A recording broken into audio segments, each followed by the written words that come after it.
Hello, and welcome to another enchanting episode of My Dog Will Eat My Face. I've got to apologize right away. My voice is somewhat, what do I call it? Reluctant to not sound like a retired Reno hooker and chain smoker, but I assure you I'm neither of those. In other words, for some reason my voice is a little crackly and hoarse. So, is that a word? Hoarse? No, I guess it's horse. I don't know why I had a D on there. Anyway, I apologize for me sounding like a Reno hooker. But moving right along, and this podcast, I wanted to touch base on something that I have not actually fully talked about for quite some time now. In this podcast, I am going to address, from a somewhat 30,000 foot level, broadly speaking, what it is like to be dying. And I had a similar topic in the first year, I think, or the first few months when I was in hospice care, which has now been amazingly 3 to 4 years ago or so. It just blows my mind. I've been in hospice that long. So, within all that time, I definitely have a lot more data to go on, so to speak. And so I think it's a good idea to reapproach that topic and share truly, probably much more accurately, what it is like, at least for me, to go through this process. So I know it's not necessarily a cheery topic, but it's something I feel that should be readdressed now that I obviously have so much more data, so to speak, to discuss this topic. And by that very nature, I think to address it now would be far more valuable than my initial assessment. And I intend to split this review, if you wish to call it that, into probably 2 episodes. So this is going to be the first one of 2. And in it, I wish to address the physical aspect of what it's like to be at, I guess, death's door. I'm going to talk about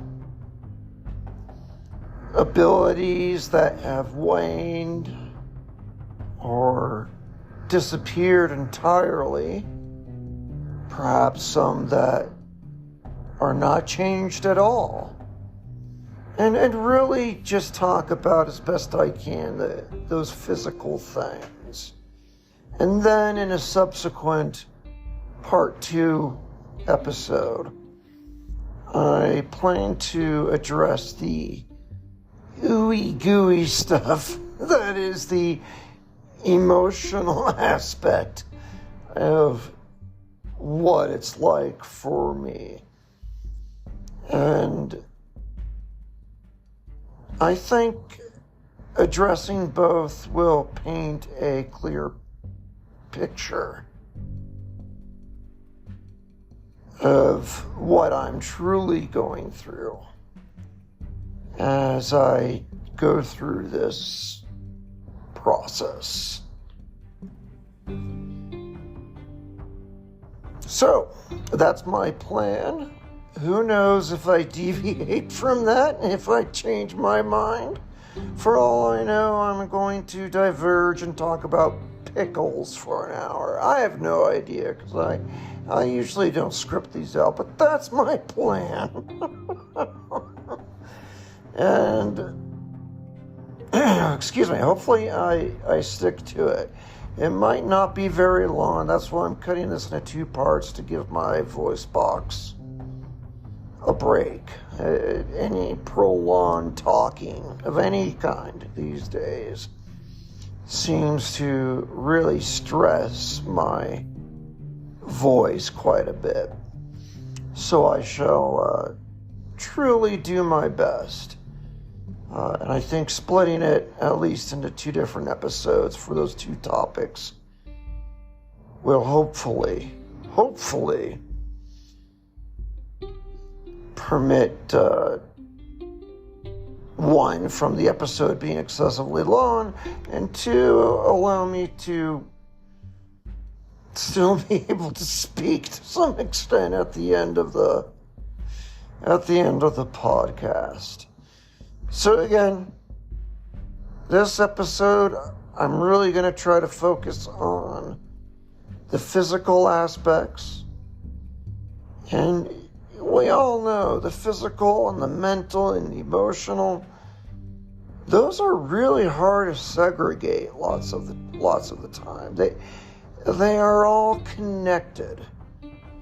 So this plan may not work at all, for all I know. Because you can, but it's really difficult to focus on just the physical things or just the emotional things,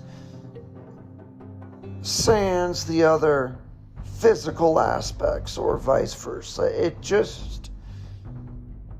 They're so intertwined with one another, and they're so connected. I'll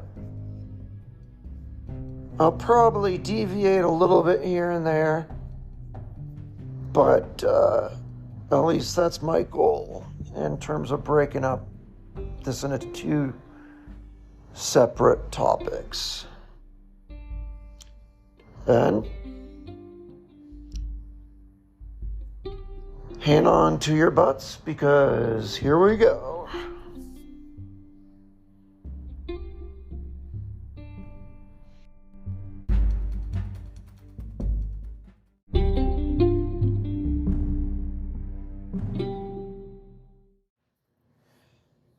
So, as we dig into the physical aspects of what it's like to be dying, keep in mind I am going to just discuss my own personal experience.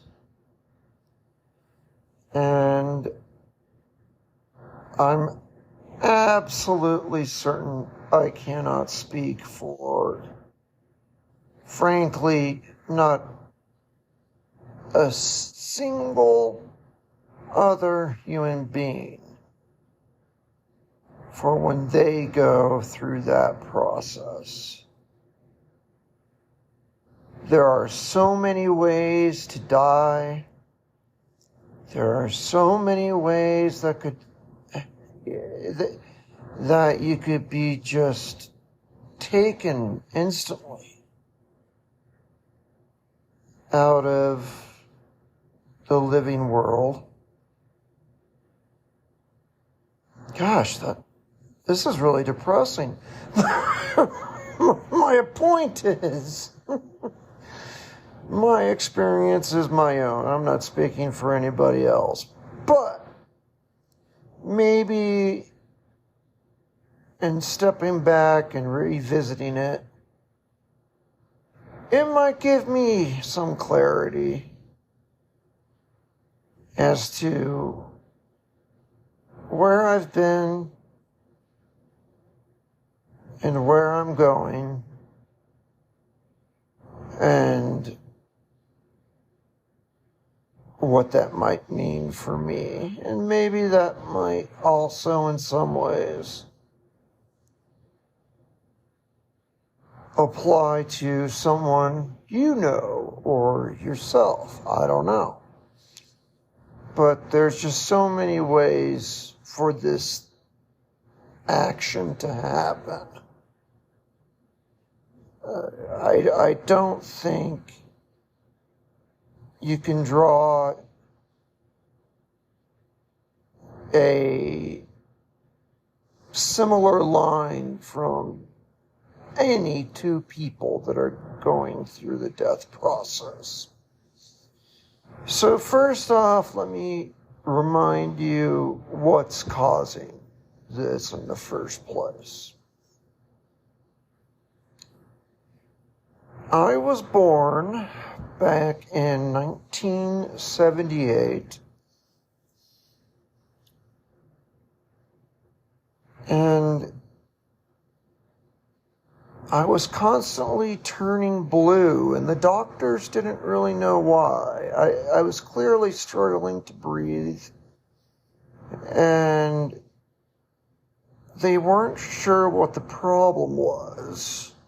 But at closer to the age of 1, they elected to do an open heart surgery, not really knowing what they were going to see when they got in there. Remember, this predates things like MRI scans and PET scans. And obviously they had x-rays. I think they had x-rays back then, but it's not like today. So the surgery was as much, if not more so, exploratory as it was an intervention into what is causing my distress. When, lo and behold, they cut me open and they find out right away I was born without a right pulmonary artery. Minor detail. And if you see one lying around somewhere, like in a King Soopers parking lot or something, let me know, because that could be mine. So just, stay in touch with me if you see it on a highway somewhere. Please just send me a quick message, and I might be able to get out there and retrieve it. But anyway, they didn't have any means to graft a blood vessel because I was so young. There were no other suitable blood vessels that could replace the pulmonary artery. So they kind of waned it, and using a Kevlar-like material, they created an artificial shunt to replace that pulmonary artery. And it was 100% artificial. There was no use of other arteries in the legs or grafting, because that was not an option, as I said. And in fact, that was the first time an entirely artificial portion of the body was developed in the lab and implanted to improve the function of the heart. And so that's kind of cool. They did write a lot of papers on it back then in the 70s. I was actually the first human being on this earth to ever receive an entirely artificial implant to the heart. So they wrote a lot of papers on it, and it was a pretty big deal back then. This really opened the way to artificial valves and other implants and cardiac surgeries that will later save millions of lives. So it was a real breakthrough, I must say. And well, I grew up with that my whole life. I should have been following up with the cardiologist that whole time. I probably should have gotten that shunt enlarged at least several times. Because keep in mind, it's built for a 1-year-old. I'm sure there's a little bit of slack. So like 2 and 3 years old, maybe it wouldn't be a big deal. But nonetheless, it was obviously a small size. And I never got it replaced. I hated going to the cardiologist because it was just doom and gloom. And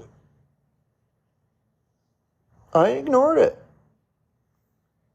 And then it got a little bit worse later on, a little bit worse, and then a little bit worse. Until it really reached a breaking point. And I'll tell you really quick what that moment was. I can actually point to a singular moment in which everything for me in my life changed. At the time, I was working from home because it was a Friday before a 3-day weekend, so why not? But I was working from home. I had my dog with me. I ordered lunch. I remember I got pho for lunch.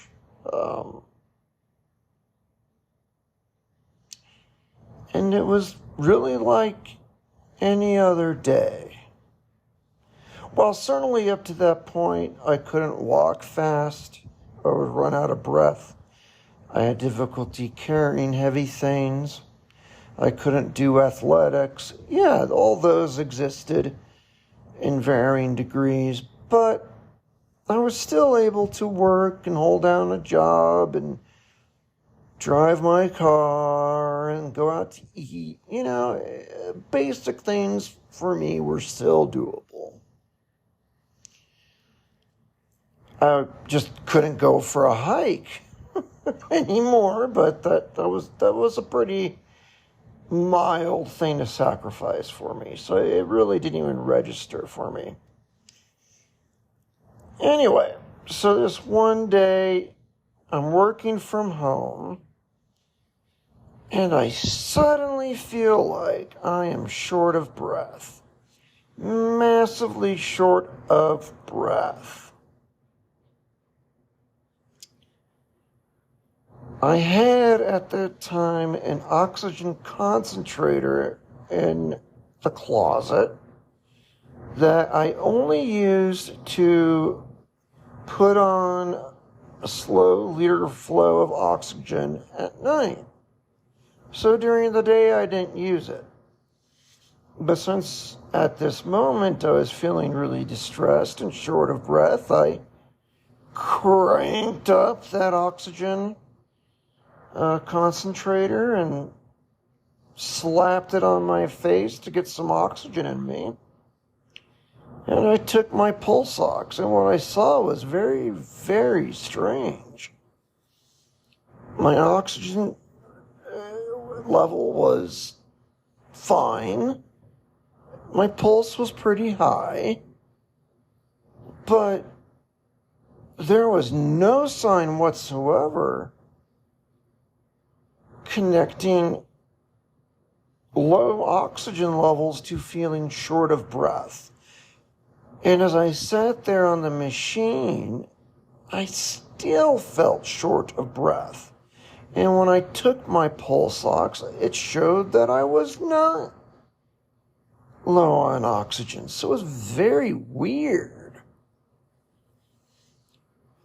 Then, a little while after that, this is now 3 p.m. on the Friday, I am suddenly overwhelmed with a feeling of dread. I just somehow knew inside me that there was something seriously wrong. So, I called my ex to come pick up my dog, to take care of my dog. And then I called 911. And while I was on the phone with the 911 operator, I noticed that the chair I was sitting in was just all wet. And I thought to myself, oh, that dumb dog, he peed on this? Oh, great. I was mad at the dog. He peed on the chair, and I'm sitting in it. Great. But then I looked closer and noticed, wait a minute. My jeans are wet in the front. The dog didn't pee the chair. I peed the chair. And I had no sensation whatsoever. I didn't feel like I had to urinate. I did not feel it coming out. I felt nothing whatsoever. Except the wetness that I was now sitting and festering in. So even though I was still waiting on paramedics, I decided to quickly change my underwear and pants before they got there. Because I still had some sense of pride, so I did that. Paramedics arrive, and as they are hooking me up to the stretcher and all that, I suddenly just feel like I'm about to lose everything and throw it up. So I start pointing vigorously to a Tupperware item in my kitchen that was right there. And the paramedic knew, and he handed it to me, and I just threw up everything I'd ever eaten right there into the Tupperware. And essentially, everything was being evacuated from both sides of my body. And that is one of the stages of the body dying. People urinate and defecate on themselves and throw up whatever else. The body expunges itself of anything that's there.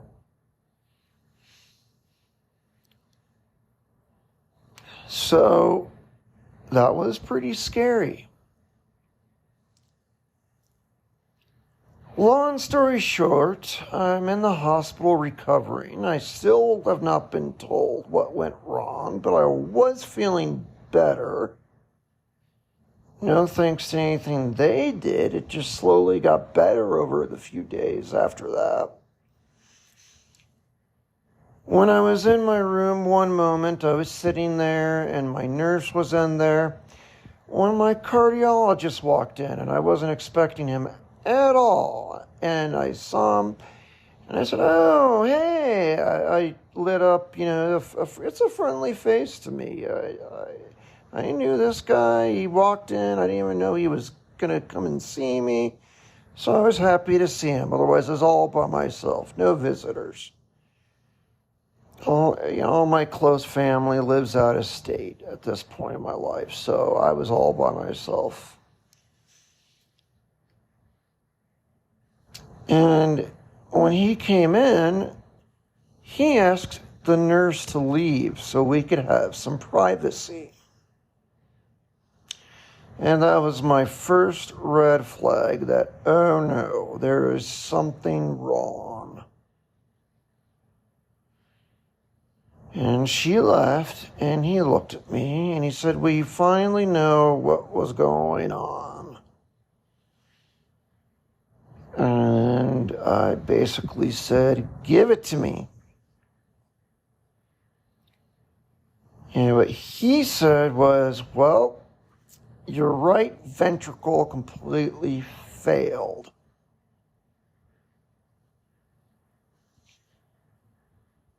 And you on your own somehow recovered, but normally that's a pretty typical fatal event.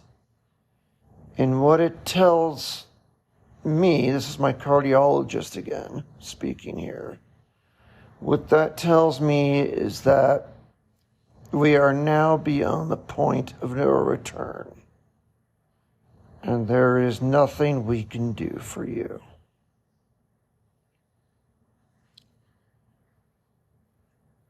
I asked him, what does that mean for me? I mean,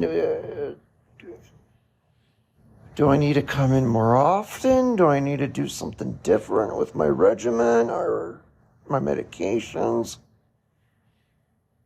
He said, "No. I think you're going to have up to 3 years to live." So I then very quietly asked, "So should I be making my final arrangements?" And he nodded and said yes.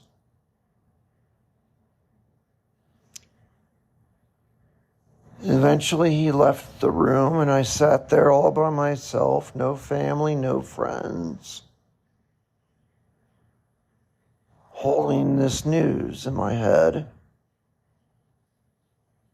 not knowing what to do.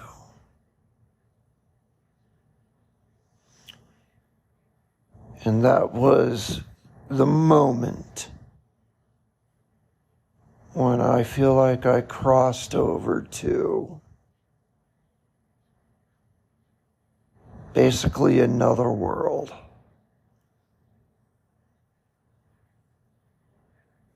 It wasn't long after that, in fact, that I was assigned to hospice. And I did not know this at the time, but just through a passing conversation with my sister-in-law the other day, she told me that hospice spoke to her and the rest of the family and said, they think I will be gone in 2 weeks, and that they're already seeing signs of a transition to death.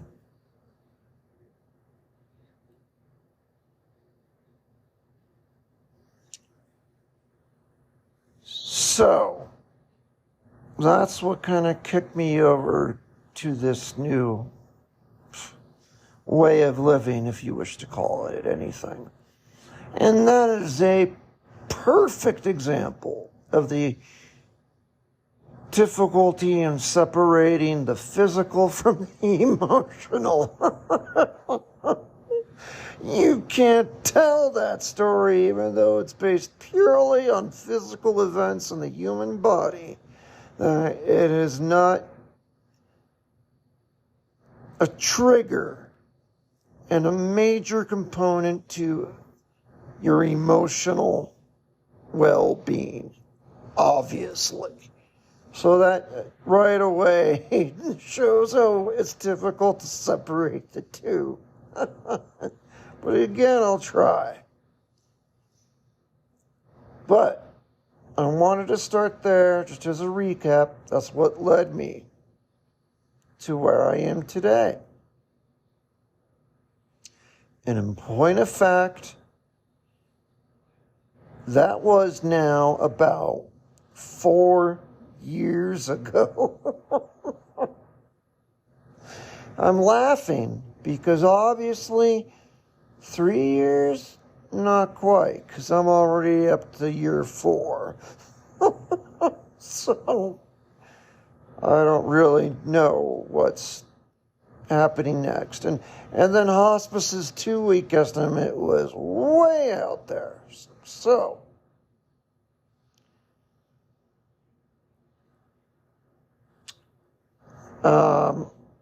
we'll see. We'll see what happens. But that is my introduction to the death process and more or less the world of hospice.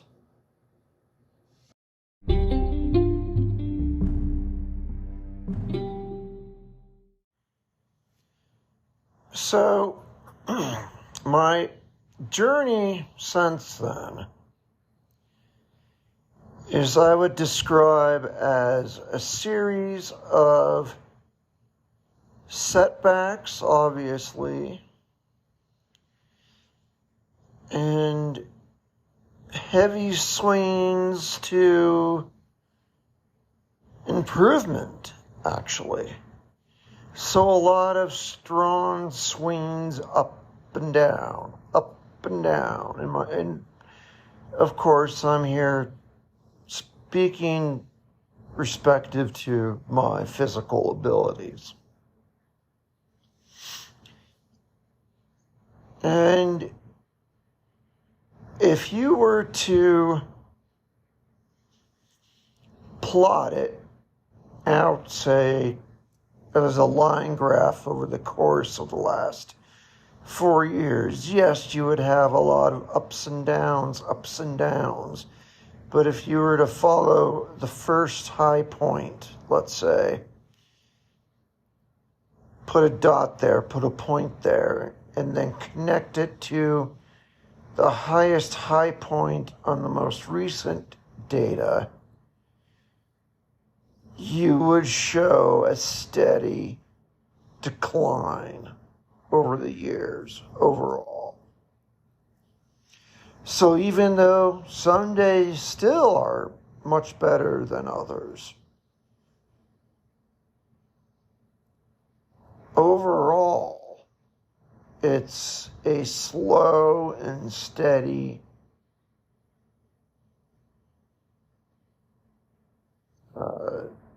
decline. I was trying to think of a fancier word, but my mental thesaurus failed me in that moment. Anyway, so that's what it's kind of like. And I've talked about that at great length with multiple nurses and doctors in hospice. And their reasoning with respect to that is the fact that I am so young. I'm, as of today, 45 years old. And I'm not obviously 90 years old like a lot of people are who deal with this. And oh my God, I forgot to say, that was my initial diagnosis with congestive heart failure. Sorry, I left that little minor detail out. God, I'm such a buffoon. Anyway, so yes. So most people who get congestive heart failure are in their 80s or 90s, and they don't last long, to be perfectly blunt. But as far as they see it, I'm 45. Yes, I have congestive heart failure and very severe pulmonary hypertension.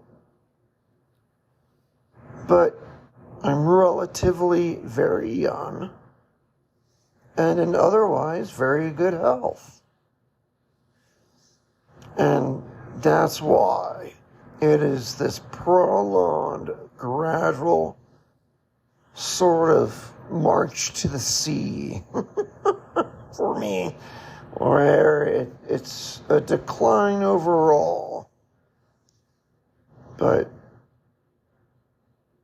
there are days that are definitely better than others in the meantime. So that's a little difficult to adapt to, but overall it's declining. My abilities are declining. Some are long gone or heavily a challenge, are now challenged while I'm in hospice. For example, I can't fly on a plane.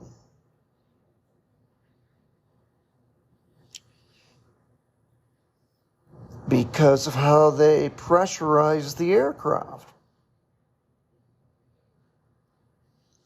Usually, commercial airliners are actually pressurized for 10,000 feet.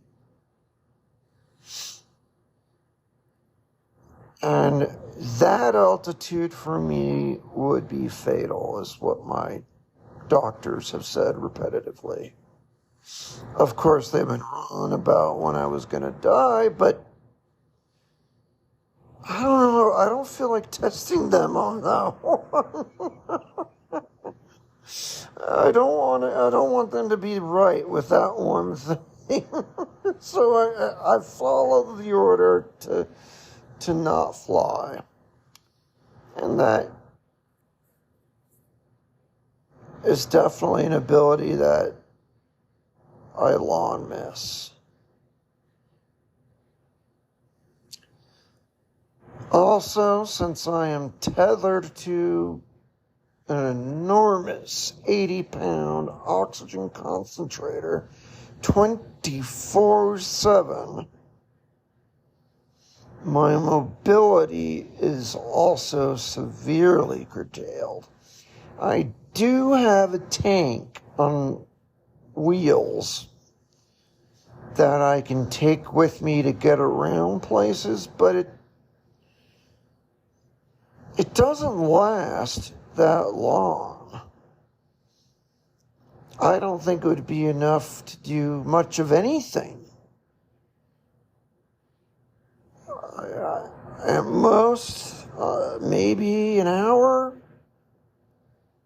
I mean, sure, I can take my dog for a slow walk, and I do. And I have been able to do that.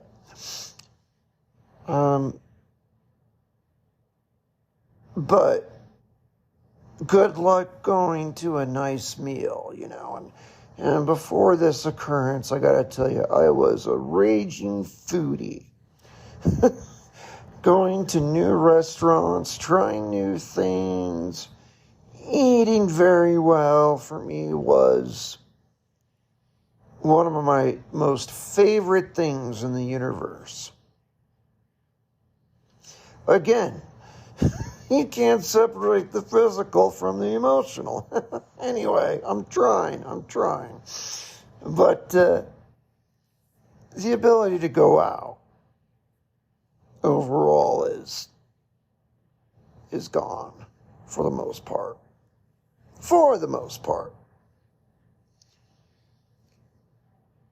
And doing things around the house that might be laborious in any way. Putting away books in a bookshelf. Scrub cleaning the shower or bathtub. Things like that, for me, are just dangerously exhausting. And I just physically can't do many of those things that require some physical output.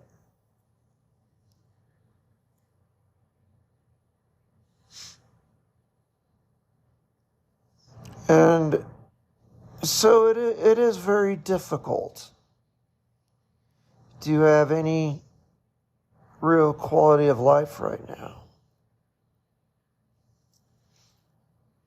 I'm essentially tethered to my apartment, with some exception, but very, very little.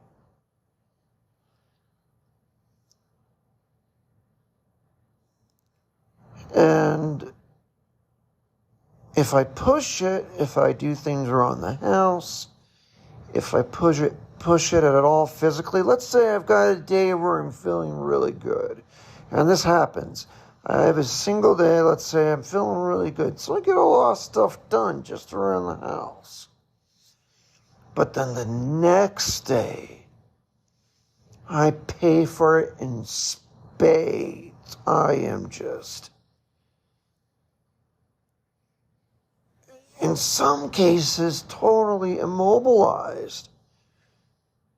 Just the other week, literally 2 weeks ago, I was bedridden. Did I say bedridden? No, bedridden for a few days because of that. I woke up and I was in so much pain that I could not leave the bed. I had to request a wheelchair, and my nurses had to come in with a key to my home to see me. And it was terrible. So even on those good days, it's not necessarily a full reprieve. I have to be careful to where I don't pay for it the next day. And oftentimes, I do. So that has been probably the two biggest changes for me in this struggle. Physically being basically tethered to my home, unable to leave except for several minutes, maybe up to an hour, and unable to do even things around the house without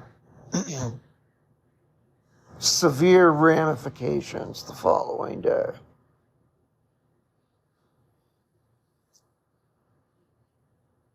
There are definitely other physical issues, but those are by far the two big ones.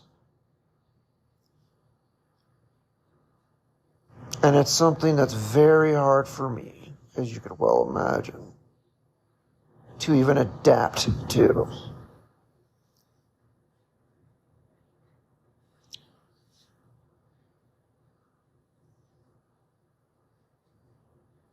And that's something I struggle with every single day.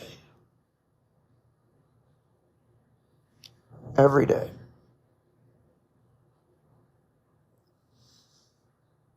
So,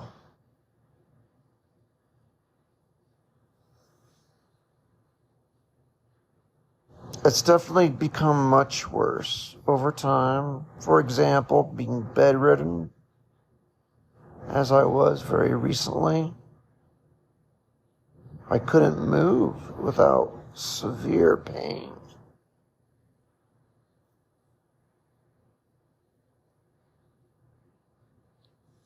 And I can't do things outside the home. I can't do burdensome things in the home.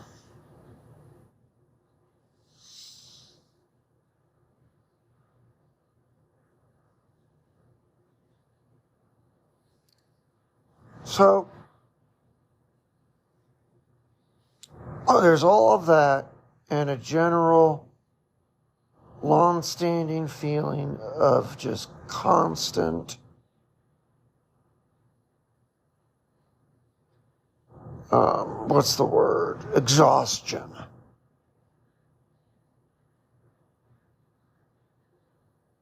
I just constantly feel fatigued. And there's constant pain, which is another big factor physically. Because I suffer a lot from edema. That's something that happens to you when you have heart failure. Your blood gets pumped down into especially your lower extremities, so your feet and your calves. But your heart is getting so weak, it can't pump it back. And my feet can swell up so big that I have no hope of even putting on a shoe. And it is extraordinarily painful. And if I get somebody to help out, which is literally to push the fluid out of my feet and calves back towards the heart, 11 out of 10 on the pain scale for me. I start out screaming with the most awful pain I've ever felt, because you're pushing all this fluid through such small vessels in my feet and ankles. And it just hurts beyond word. But if someone does that for me, eventually the swelling, you'll see it physically. You can watch as you can tell the swelling goes down. I mean, it's visibly there. You can see it. And as it shrinks and shrinks and shrinks, the pain gets better and better and better, until when they do it, there's no pain. That's when I go, okay, stop. We've moved all the fluid out. And then for maybe a couple hours, I am just feeling fantastic. I got no edema, no pain. But then, of course, the fluid slowly just goes right on back and forms edema again. And so I go through all that for just 2 hours of being able to be without pain and to be able to put on a shoe. It's no way to live. It is awful.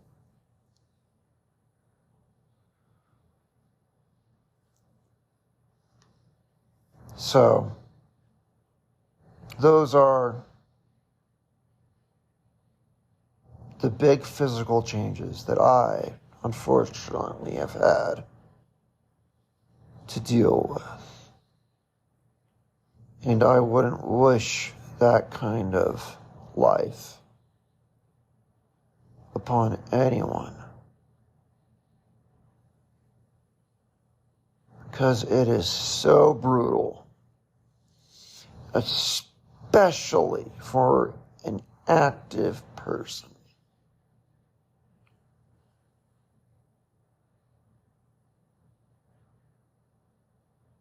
Again, this is happening to me in my 40s, not my 90s. If I were in my 90s, I might not notice so much. I might be in bed all day anyway. But that wasn't me. I did live a very active life, relatively speaking. I traveled extensively all over the world, in the vast majority of states.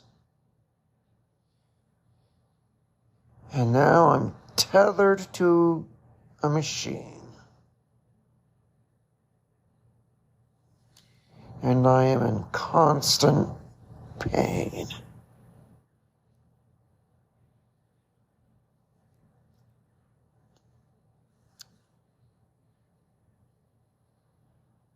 So, as I already said, I wouldn't wish this upon anyone, even if they were my worst enemy.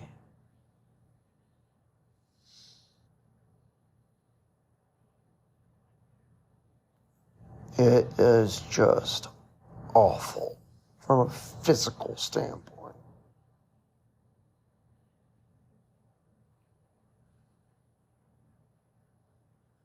And, well, that's my 2 cents on how it is for me physically to be going through the dying process.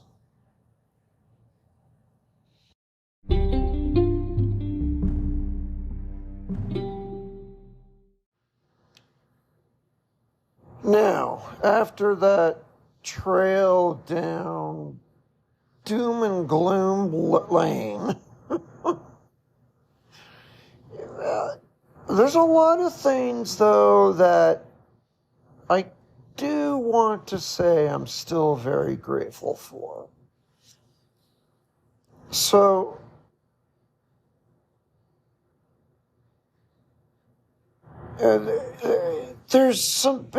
it's been surprising even to me that when going through this experience, I have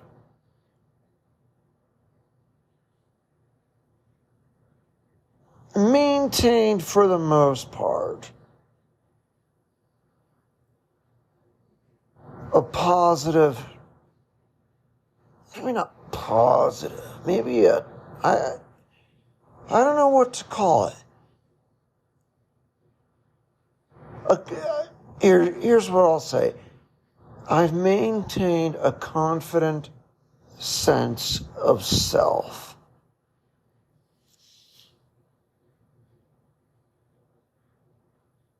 And that's actually amazing. And a lot of that comes from the things that I'm still grateful for.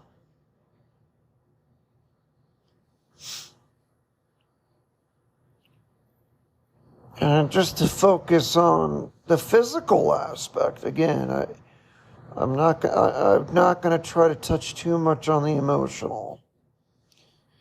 But the word grateful itself is an emotional word. So it's kind of hard to, again, it's sort of hard to divide those two things. What I'm going to try to here.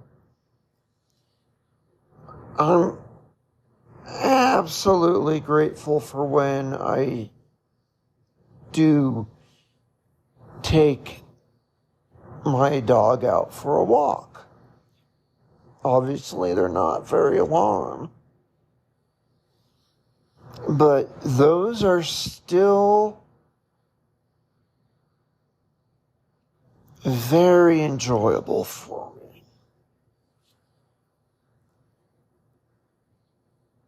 It's like, for me, it's like no matter whatever else is going on, it wipes the board clean. I mean, I guess, yeah, it is all emotional. But it's based on a physical act. So, I mean, here's how I can put it. When I was working from home, I didn't do it all the time. I had an office and all that. But occasionally, yeah, I was working from home. And I could still have really bad days with work. Dealing with really stressful stuff or people, whatever it might be. And when I would just stop what I was doing and take my little guy out for just a short walk to the nearby park, which is what I would always do, so a short thing. get outside, get in the sun if it's sunny, and I truly enjoy that. I really love doing that with my dog. With both dogs I've had, as this calamity has been visited upon me. So I am very grateful that if I time it right, I'm equipped properly, and I plan properly, I can still make that happen. Because, again, when I would do that when I was working from home, it was like magic. It would erase all the stress. And just 10 minutes, that's all it takes. And it would just wipe away all my angst. And I'd come back home, sit back down on my work laptop, not on it. That wasn't fun, but no, at it. And it was like I was a new guy. It was just so... It was just so relieving, and it just took my mind off things, and it was something that just changed everything. And it is still like that for me. And that I am totally grateful for. Because when I take my dog out, I'm just not pissing and moaning and groaning behind him, going, this sucks. Yeah. No, I'm like, what is that? What is this? New smells there? Ooh, is that your column now that you just peed on? I have fun with him. I'm talking to him, I'm interacting with him in the physical environment. We're having fun, and it is just truly an enjoyable experience. So, if you haven't tried that, if you work from home, and if you have a pet dog that you can take out for like a 10-minute walk, do it. And don't just walk behind them thinking about work. Engage with them, Bring a toy, bring a ball, it's something. And I swear, at least for me, when I got back to my home office,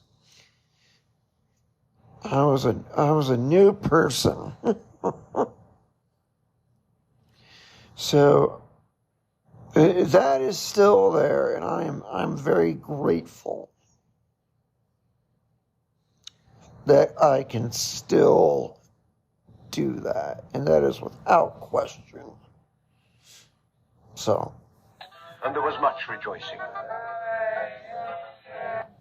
Yes. So, that is probably the biggest thing, honestly, I am grateful for. And despite the prolonged downturn of my quality of life, I have absolutely had moments in my life, let's say in the last 3-4 years, whatever it's been, that were undeniably fun for me.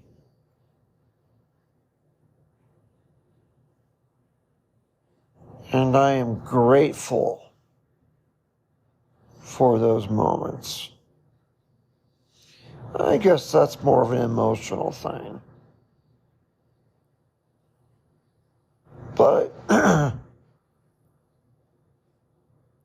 for those moments that I could still enjoy myself with the physical limitations I have. I would have missed them if I had died, or as they originally predicted in those first 2 weeks. I would have never experienced them.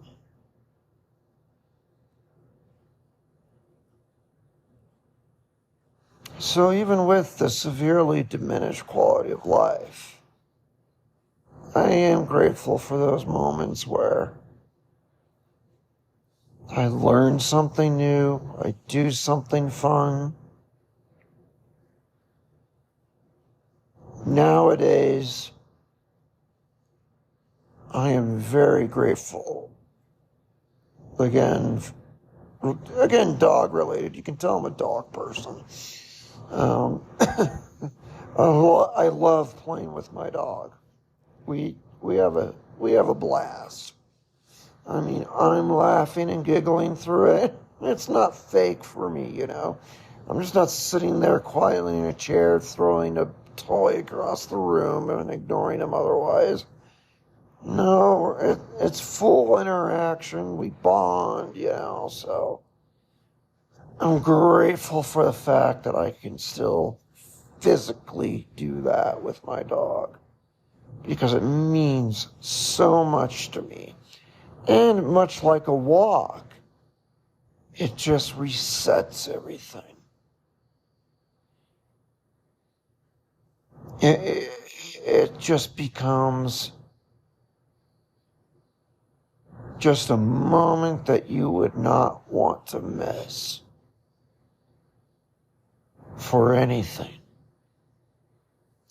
And I am very grateful for the physical ability to still do that with my dog. And there was much rejoicing. So, I think that's the two big things, more or less, that I'm really grateful for. On the physical side, not much. Again, I'm sorry. It's just the way it is. And of course, there's a lot of bleed over to emotional here. Again, you can't really cleave the two apart entirely. But trying to focus on just the physical components, I still find moments of joy through physical acts that I'm able to do to this very day. I must not forget that. And I will try to maintain these sorts of abilities, maybe even just for a few moments, 5 seconds of it, I don't know.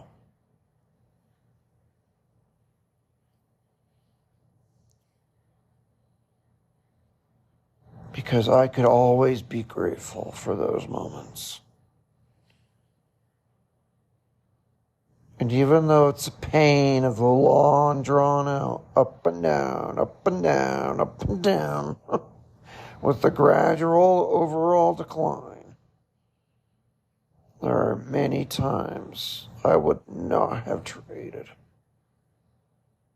for anything. And that is the God honest truth.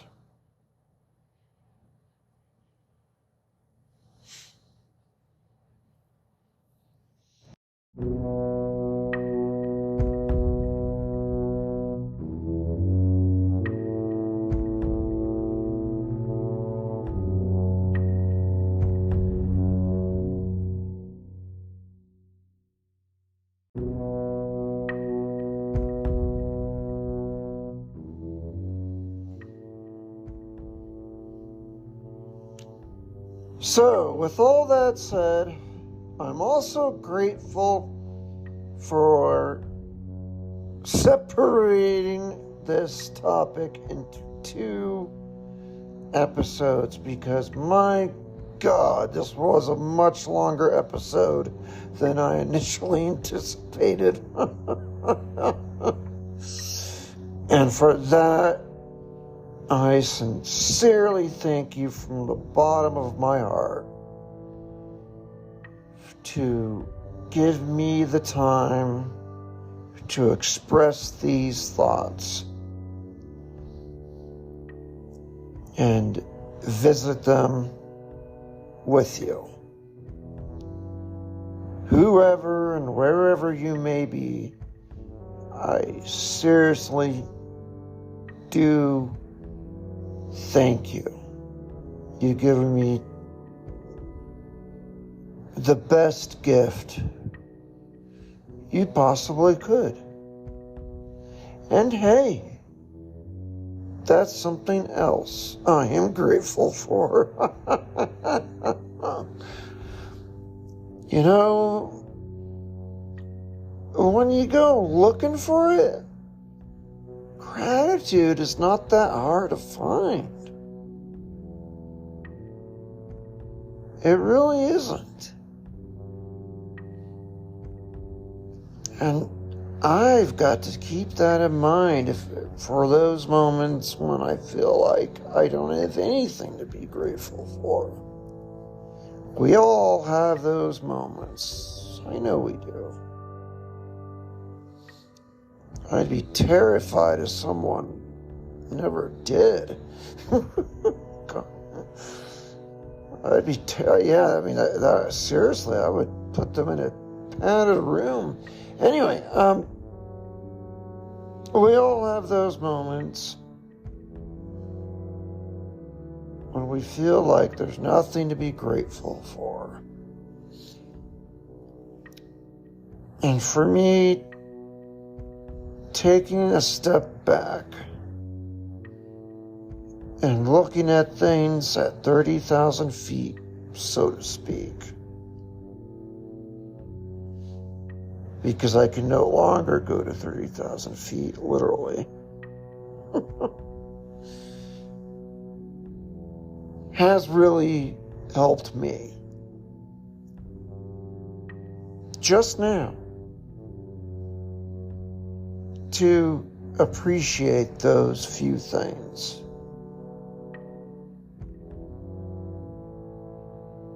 That I mentioned here today.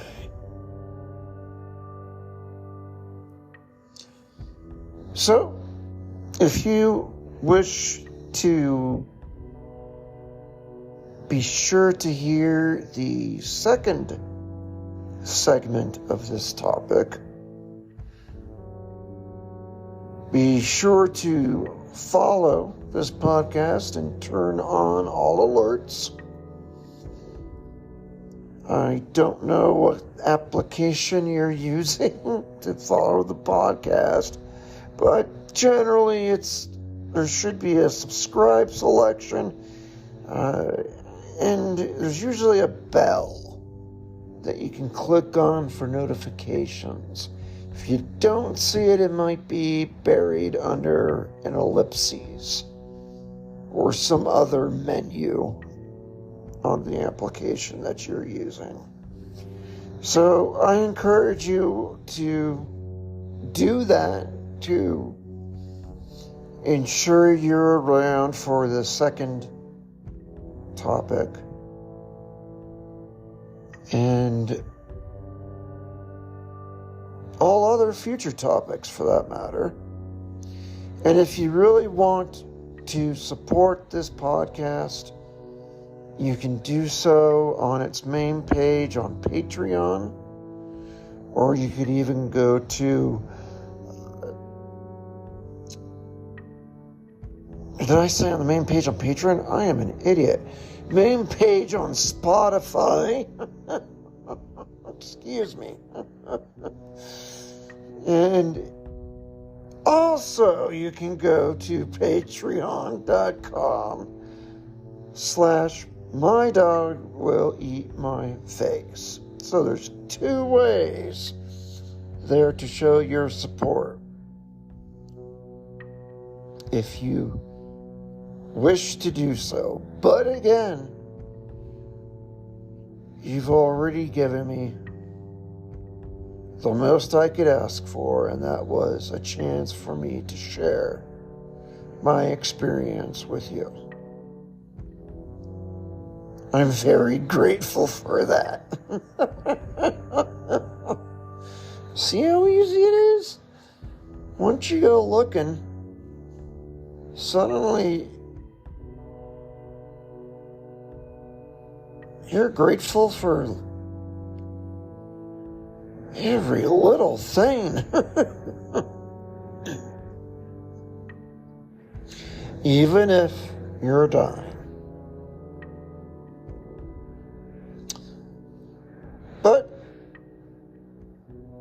for now, since it was such a long podcast, I am now going to close it out and leave it at that. And say, auf Wiedersehen.